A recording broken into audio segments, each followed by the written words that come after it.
तुम्हारे असासे को लूट रही है, तुम्हारे कल्चर पे, तुम्हारी तहजीब पे, तुम्हारे मजहब पे, तुम्हारी सुबह शाम पे, तुम्हारे इकोनॉमी मसाइल के ऊपर, तुम्हारे सोशल स्ट्रक्चर के ऊपर, तुम्हारे एजुकेशनल स्ट्रक्चर के ऊपर रोज हमले हो रहे हैं। तो ऐसी तारीखी, ऐसे वक्त में हमें करना क्या? तो इसके लिए किसी थिंक टैंक के पास जाने की जरूरत नहीं है, इसके लिए किसी मुफक्किर के पास जाने की जरूरत नहीं है, इसके लिए किसी मुहद्दिस के पास जाने की जरूरत नहीं है, इसके लिए किसी साइंटिस्ट के पास जाने की जरूरत नहीं। आक़ाए दो जहां सल्लल्लाहु अलैहि वसल्लम की ज़ात अक़दस, आपका दस्तूर हमारे लिए हर दौर में किस तरीके से जिंदगी गुजारे वो काफी। ऐ मेरे दोस्तों, खुसूसी तौर पे नौजवानों, अल्लाह रब्बुल इज्जत कुरान करीम में हमसे मुखातिब होके फरमा रहा है, अल्लाह से डरो। अगर हम जो स्टेज पे अफराद बैठे हुए हैं, जिस अंजुमन और जिस तंजीम ने इस प्रोग्राम को मुनक़िद किया है, और जो लोग सामने बैठे हुए हैं, जो ख्वातीन बैठी हुई हैं, अगर सबसे एक सवाल खड़ा किया जाए कि क्या तुम अल्लाह से डरते हो, तो कितने लोग हैं जो यहाँ पे हाथ उठा के बोलेंगे हाँ हम अल्लाह से डरते हैं? हाथ उठा के बताओ। तो पूरा मजमा, चाहे यहाँ बैठा हो और चाहे वहां बैठा हुआ हो, वो एक आवाज में कंसेंसस के साथ इस बात का क्लेम करेगा कि बेशक हम अल्लाह से डरते हैं।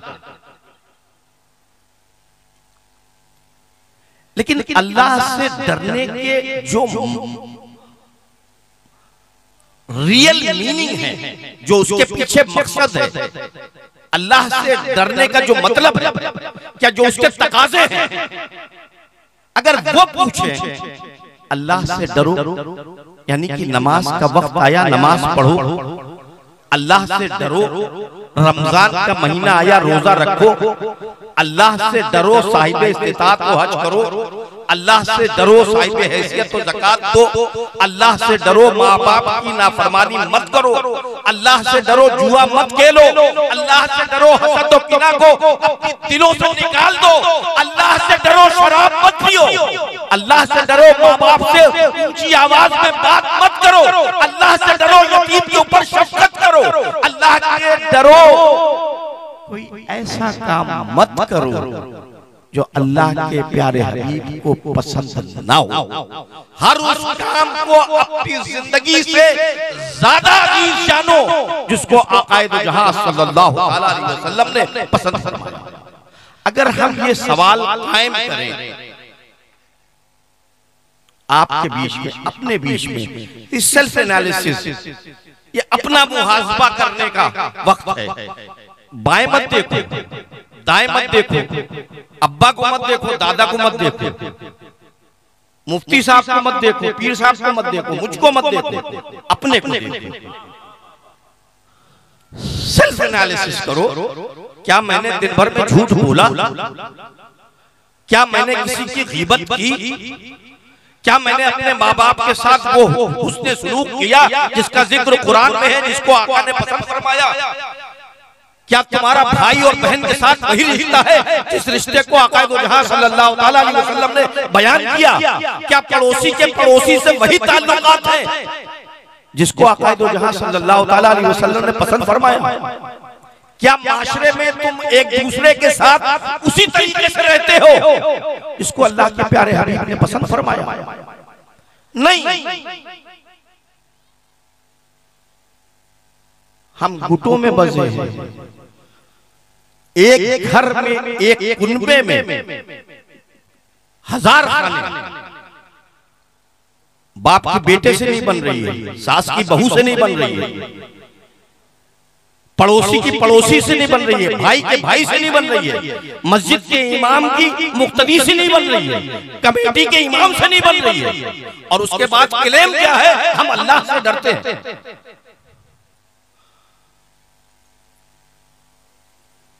हर आदमी अपने आप में बड़ा आला, मैं इनसे सुपीरियर, मैं इनसे अच्छा। इस मर्ज ने, ये जो मैं का मर्ज है, इस मर्ज ने माशरे को तोड़ के रख दिया। ऐ मेरे दोस्तों, मैं तुम्हें एक ऐसा लेसन देता हूं, एक ऐसी बात, मैं मुकर्रिर नहीं हूं ना, मैं जलसे में बहुत ज्यादा पार्टिसिपेट भी नहीं करता, लेकिन वक्त की जरूरत है कि मैं यहां खड़ा हूं, कि मैं मौजूदा हालात के मुताबिक मेरे ऊपर जिम्मेदारी आयद होती है कि अगर मर्ज जानते हो और उस मर्ज के खात्मे के लिए तुम्हारे पास कोई फन है और कोशिश नहीं करते, तो हम बारगाहे इलाही में मैं मुजरिम हूं। तो मैं यहां जो खड़ा हूं उसका सिर्फ एक मकसद है कि कल महशर में आका की बारगाह में मुझे शर्मिंदा हो, मैं वहां मुजरिम ना कहलाऊं। तो कोशिश कर रहा हूं, जो मेरा काम है कम से कम वो करूं, और जो हमारी ड्यूटीज हैं हम उन ड्यूटीज को पूरा करें। अब एक बात को समझें आप, अभी मेरे छोटे भाई हज़रत सैयद नूरानी मियां साहब आएंगे, वो बयान करेंगे इंशाअल्लाह अज़ीज़, आप उसे गौर से सुनेंगे। लेकिन मैं जिस चीज की तरफ आपको इशारा कर रहा हूं वो शायद वक्त की अहम जरूरत है। अपनी बात को कहने से पहले मैं एक इशारा दे दूं कि जब स्कूल में बच्चे, छोटे स्कूल में बच्चों में एक कंपटीशन ऑर्गेनाइज कराता है स्कूल, एक रिले दौड़। रिले दौड़ ये होती है कि अगर 1 किलोमीटर की दूरी तक दौड़ना है, मेरी बातों में बहुत लज्जत नहीं होगी, मजा नहीं आएगा, तो मैं सीधे से कह दूं कि मैं वो नहीं कर सकता जिसमें आपको मजा आए। मैं चाहता हूं कि हम में समाज दुरुस्त कैसा हो, कैसे हम करेक्ट हो, कैसे हम तरक्की याफ्ता हो, कैसे इज्जत के साथ इस मुल्क में रहे, मैं ये कोशिश कर रहा हूं कि वो आपके सामने पेश कर सकूं। उस रिले दौड़ का जो तरीका है उसमें 100 मीटर के ऊपर 10 बच्चे खड़े कर दिए जाते हैं, और एक बच्चा एक फ्लैग को अपनी जगह से लेके चलता है और दूसरे को हैंडओवर करता है, दूसरा वहां से उस फ्लैग को होल्ड करता है, फिर वो आगे बढ़ता है, तीसरे बच्चे को देता है, तीसरा चौथे को देता है, चौथा पांचवे को देता है, इस तरीके से मंजिल तक पहुंचता है। उस 10 बच्चों के इंतखाब में अगर कोई एक भी बच्चा कमजोर हुआ उस सफर में, तो आप उस रेस में पीछे हो जाते। बात को समझिएगा, ये जो आकाए दो जहां सल्लल्लाहु ताला अलैहि वसल्लम का परचम है, ये जो नबी का झंडा है, ये जो आकाए दो जहां सल्लल्लाहु ताला अलैहि वसल्लम ने इस परचम को, इस झंडे को, इस अज़मत वाले और शान वाले झंडे को मौला अली के हाथ में दिया, मौला अली ने इमाम हसन के हाथ में दिया, इमाम हसन के हाथ से इमाम हुसैन के हाथ में गया, इमाम हुसैन के हाथ से हजरत इमाम ज़ैनुल आबिदीन के हाथ में, हजरत इमाम बाकर के हाथ में, हजरत इमाम जाफर सादिक के हाथ में, हजरत मूसा काज़िम के हाथ में, हजरत इमाम अली रजा के हाथ में, हजरत इमाम नकी के हाथ में, हजरत इमाम तकी के हाथ में, हजरत इमाम हसन अस्करी के हाथ में, गौसे आज़म के हाथ में, सुल्तान हिंद ख्वाजा गरीब नवाज के हाथ में, हजरत कुतुबुद्दीन बख्तियार काकी के हाथ में, हजरत निजामुद्दीन औलिया के हाथ में, हजरत यसूदराज बंदा नवाज के हाथ में, हजरत यहिया मुनेरी के हाथ में, हजरत मखदूम शिमला के हाथ में। ये सिलसिलेवार मुंतकिल होता रहा, जिन्होंने इसकी शान को, इसकी अजमत को बरकरार रखा। ऐ मेरे दोस्तों, अब ये हम पे मुंतकिल होके आ गया, ये सिलसिलेवार, ये झंडा हमारे असलाफ से हमारे तक पहुंच गया। इसकी अजमत को बरकरार रखना, इसकी शान को बरकरार रखना, ये हमारी जिम्मेदारी है। ये कैसे करेंगे हम? अब एक मिसाल सुन लीजिए और उसके बाद मैं आपके बीच से रुखसत होऊंगा। साइंस में एक जापान के एक साइंटिस्ट हुए, जापान का एक साइंटिस्ट हुआ। बहुत गौर से सुनिएगा, ये सबके लिए है, नौजवान हो, बूढ़े हो, उलमा हो, मशाइख हो, सबके लिए, खवातीन हो, सबके लिए। और ये सबक लेके चले गए तो यकीन मानिए इनकलाब। और आपको एक और चीज बता दूं, बाहर इनकलाब लाने की बहुत लोग कोशिश कर रहे हैं, तब्दीली हो जाए, फला हो जाए, ऐसा हो जाए, वैसा हो जाए। आकाए दो जहां सल्लल्लाहु तआला अलैहि वसल्लम जिस दौर में आए थे, उस वक्त सच बोलना मुहाल था। उस वक्त जिंदा लड़कियों को दफन कर दिया जाता था, उस वक्त बुराइयों को अच्छाइयां समझी जाती थी। लेकिन उस काले दौर में, उस जुल्मत में आकाए दो जहां सल्लल्लाहु तआला अलैहि वसल्लम रोशनी बन के आए और अपने अखलाकियात से आपने उन्हीं के बीच में तबलीग करके लोगों के दिलों को बदल दिया। और ऐसा बदला कि जब वो माशरे में निकले तो पूरी दुनिया में इस्लाम के परचम को बुलंद किया गया, उसको चाहा गया, उसके तरीकेकार को पूरी दुनिया ने पसंद किया, उसको अपनाया। वो खाने का तरीका हो, वो पीने का तरीका हो, वो सोने का तरीका हो, वो इबादत का तरीका हो, वो तकवे का तरीका हो, वो तहारत का तरीका हो, वो कुछ भी हो, पूरी दुनिया ने आपसे सीखा। ऐ मेरे दोस्तों, उससे खराब वक्त तो आज नहीं है, उससे खराब वक्त नहीं है। उस वक्त के लोगों ने क्या ऐसा किया कि बाहर इनकलाब आ गया।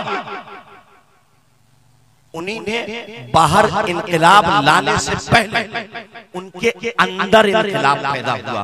वो चीजें जो इस्लाम में दाखिल होने से पहले उनके साथ थी, जो बुराइयां थी, वो सब आका के इश्क में निकाल के फेंक दिया और उन चीजों को अपनी जिंदगी का हिस्सा बना लिया जो हुजूर अकरम सल्लल्लाहु तआला अलैहि वसल्लम को पसंद था। कोई चीज अपनी जिंदगी में सुबह शाम में दाखिल नहीं होने दी जो आका के दस्तूर के खिलाफ थी। ये ऐसा अमल था, ये ऐसा तरीकेकार था जो पूरी दुनिया में इनकलाब ले आया, जिसने इस्लाम के परचम को हर खित्ते में नस्ल कर दिया। मेरे दोस्तों, मैं मिसाल दे रहा था कि हमें क्या करना है। एक जापानी साइंटिस्ट ने रिसर्च की, उसने पानी के ऊपर रिसर्च की। सुनिएगा गौर से, उसने पानी पे रिसर्च की और उस पानी का रिसर्च ये था कि जब दो लोग आपस में गुफ्तगू करते हैं, उस गुफ्तगू का मेयार, उसकी क्वालिटी जैसी होती है। अगर वो मेयार अच्छा है, यानी कि सास बहू से अच्छे से बात कर रही है, शौहर बीवी से अच्छे से बात कर रहा है, बीवी शौहर से अच्छे से बात कर रही है, बाप बेटे से अच्छे से बात कर रहा है, इमाम अपने मुक्तदी से बेहतर तरीके से बात कर रहा है, उसमें इखलास है, उसमें मोहब्बत है, और उस गुफ्तगू के दरमियान में अगर पानी रखा हुआ है तो वो साइंटिस्ट कहता है कि आपकी गुफ्तगू के अंदाज का इम्पैक्ट और असर उस पानी पे पड़ता है। अगर गुफ्तगू अच्छी है, सुनिएगा, अगर गुफ्तगू अच्छी है तो उस पानी के क्रिस्टल प्योर हो जाते हैं, उसकी क्वालिटी इंप्रूव हो जाती है।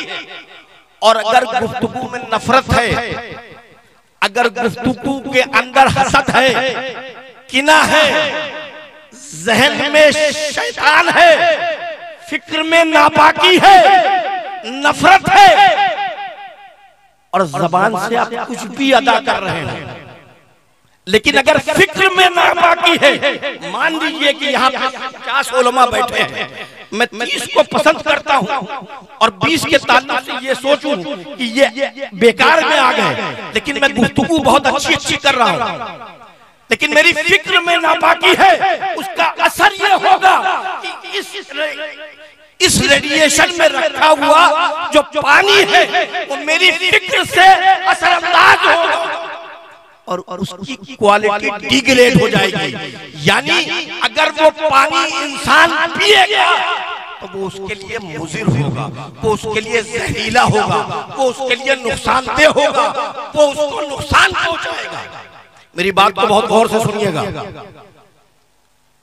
और अगर हमारी गुफ्तगू अच्छी है, मुखलिसाना है, उसमें मोहब्बत है, उसमें खुलूस है, उसमें माशरे की बेहतरी की बात है, तो वो पानी की क्वालिटी अच्छी होगी और जब वो पानी हम पिएंगे उससे वो फायदा पहुंचाएगा, वो सेहतयाब करेगा, वो हमारे अंदर के क्रिस्टल को बेहतर करेगा। अब सूफिया क्या कहते हैं सुनिए आप। जो बाहर का इनकलाब लाना चाहते हैं, जो तब्दीली लाना चाहते हैं, वो कैसे होगी वो सुनिए। हमारे अंदर जो पानी है, ये तो बाहर का पानी में तब्दीली इतनी होती है।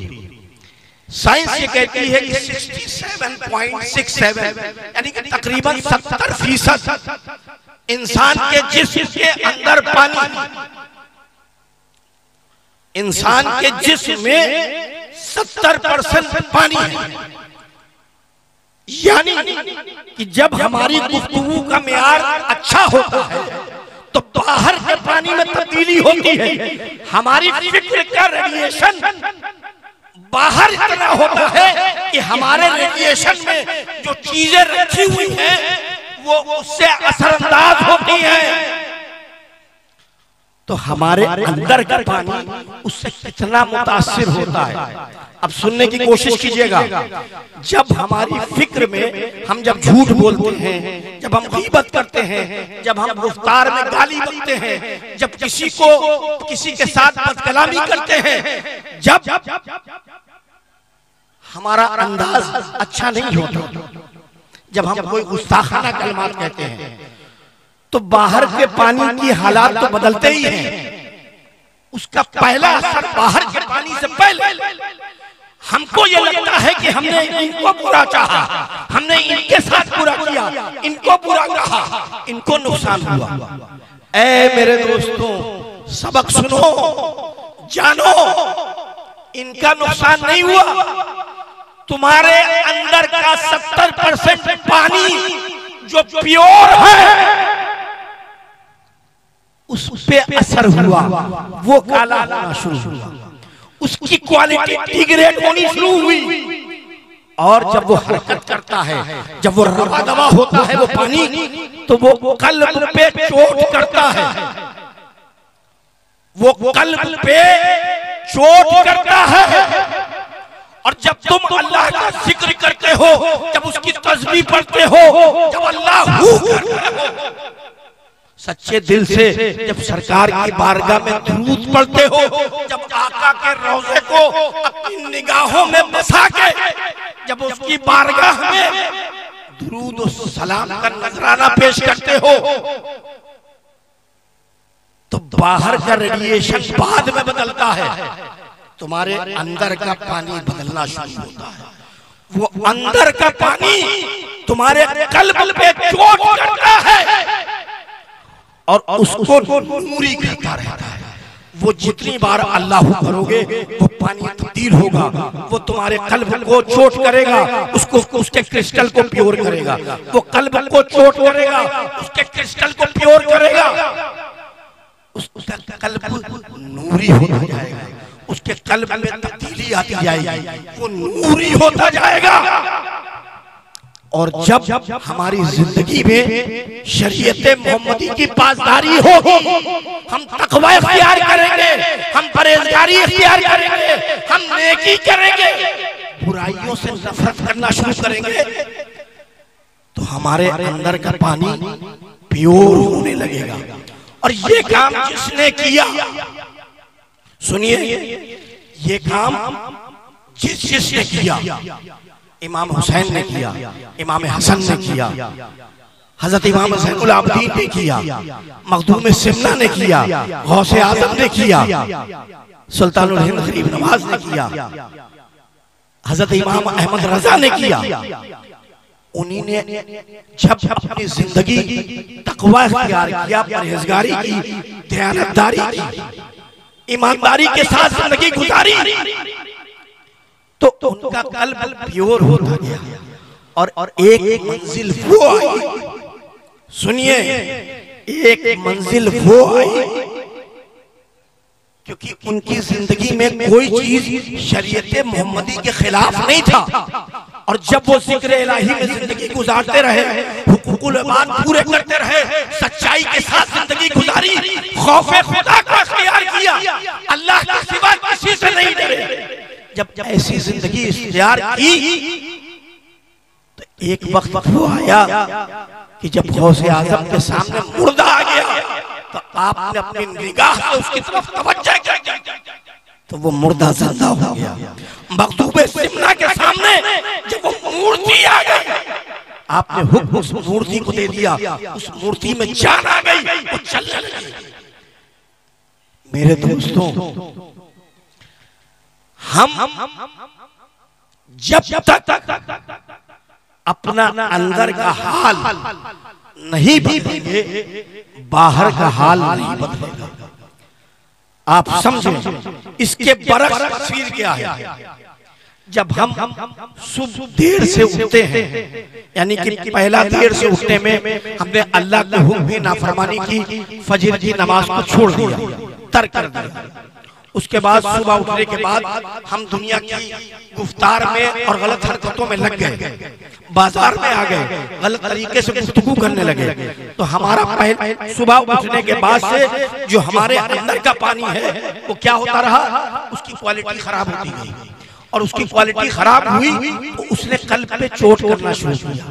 जब उसने कल्ब पे चोट किया तो कल्ब आपका स्याह होता गया, वो कल्ब स्याह होता गया, वो ब्लैक होता गया, उस पे स्याही आ गई, और जब उस पे धीमे धीमे बुराइयां गालिब हो गई, बुराइयों को आप अपनी जिंदगी का हिस्सा बनाने लगे, झूठ और फरेब आपकी जिंदगी का हिस्सा हो गया, तो वो कल्ब आपका ब्लैक होता चला गया। और जब ब्लैक हो गया तो फिर क्या हुआ कि जब मेरे जैसा शख्स, जब मुफ्ती इस शहर का, जब इमाम और जब रूहानी शख्सियतें इस माइक पे आके आपको हिदायत देती रही, आपको तस्कीन देती रही, आपको तरीकेकार बताती रही, इस रास्ते मुस्तकीम पे चलने का तरीकेकार क्या है, सीधा रास्ता कैसा है, इस पे चलोगे कैसे, तो वो तुम्हारे इस कान तक तो पहुंची, तुमने सुना, लेकिन क्योंकि कल्ब पे उसको उतरना था, इंप्लीमेंट होने के लिए,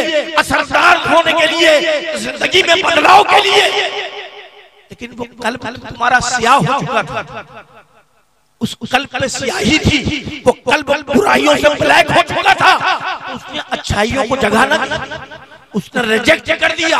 तो तुम यहाँ से सुनने के बाद जब घर गए और जब तुम बिस्तर पे लेटे तो तुम्हें फिर ख्याल न रहा कि फजर का वक्त कब होगा, तुम्हें ख्याल न रहा कि माँ बाप के हुकूक क्या है, तुम्हें ख्याल न रहा कि बच्चे की परवरिश कैसे करनी है, तुम्हें ख्याल न रहा कि पड़ोसी के हुकूक क्या है, तुम्हें ख्याल न रहा कि कमजोर की मदद कैसे करनी है, तुम्हें ख्याल न रहा कि मस्जिद के इमाम की जिम्मेदारियां पूरी करना हमारी जिम्मेदारी है, तुमको ख्याल नहीं रहा कि बहन के साथ हमारा सलूक कैसा होगा।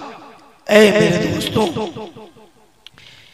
इस जिंदगी गुजारने के इस तर्ज की वजह से, इस तरीकेकार की वजह से आज हम इस नहज पे आके खड़े हो गए हैं कि अब बातिल ताकतें अलग अलग तरीके से तुम्हारे असासे को तुमसे छीनने की कोशिश कर रही है। पहले हिजाब के शक्ल में आया, तलाक के शक्ल में आया, मदरसे बोर्ड पे पाबंदी की शक्ल में आया, मस्जिदों की माइक उतारने की शक्ल में आया, अलग अलग तरीके से दुनिया के दूसरे खित्ते में अभी वक्फ की जायदादों पे किस तरीके से कब्जा किया जाए उस शक्ल में आ रहा है। अगर मैं अपने अल्फाज में समझाने की कोशिश करूं तो दुनिया की तारीख में, सुनो, आंख बंद करके बैठे हुए हो और सो रहे हो, उलमा भी सुने, ये जो चैन की नींद सो जाते हैं ये भी सुने। दुनिया की तारीख में 1400 साल के अंदर इस्लाम पे ये सबसे बड़ा हमला है जो वक्फ की जायदादों को छीनने की कोशिश की गई। दुनिया की किसी तहजीब ने, गैर मुस्लिम ममालिक ने, दुश्मनाने इस्लाम ने इस 1400 साल में दुश्मनी का ये रूप इख्तियार नहीं किया कि वो आपकी मसाजिदों पे हमला करे। सुनो, बुजुर्गों का एहसान है, लाख करोड़ एहसान है उनका कि उन्हीं ने ये मस्जिदें हमें दे दी बना कि हम इज्जत के साथ अपनी जबी को अल्लाह के घर में झुका सके।